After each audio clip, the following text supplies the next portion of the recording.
આજે અમારે દાનેવ આશ્રમમાં ચલાળા, સત્તાધાર અને પાળિયાદની આ એક શાખા છે અને એની અંદર અમારા દરેક સંતો ચલાળાથી વલ્કુ બાપુ, સત્તાધારથી વિજય બાપુ, પાળિયાદથી નિર્મળાબા, એમને આ બધાનું ઓનગઢ શ્રી કિશોર બાપુ, આ બધા તમામ લોકો કે આ પરંપરાની અમારી ગેબી પરંપરાની આ જગ્યા છે.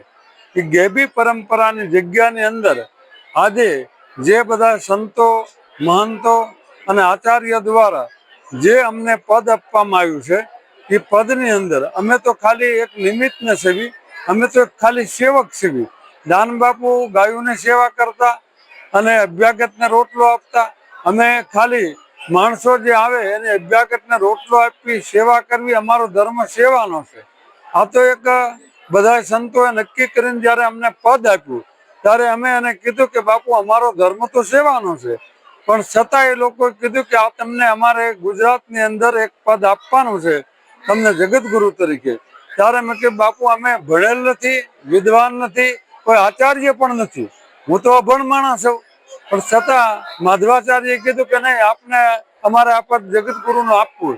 ત્યારે એ પદ જ્યારે અમને મળ્યું છે ત્યારે અમારા ચલાળા, હતાધાર, પાળિયાદને હોનગઢના આશીર્વાદને મળ્યું છે, એની દયાથી મળ્યું છે. અમારી કોઈ એવી તપસ્યા નથી, અમારું કોઈ એવું ભજન નથી, દુનિયાની દ્રષ્ટિએ લાગે પણ અમે તો હંમેશના માટે બધાને સેવક તરીકે સેવા કરવી અને અમારે રોટલો દેવા એટલે દેવી અને આપ બધાને હાથ જોડીને આવકાર દેવી એ તમારો ફરજ છે. જય સિયારામ, જય દાન महाराज।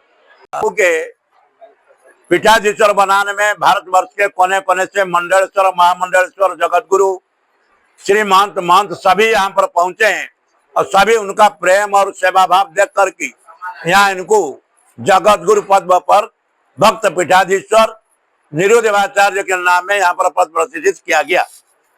धन्यवाद।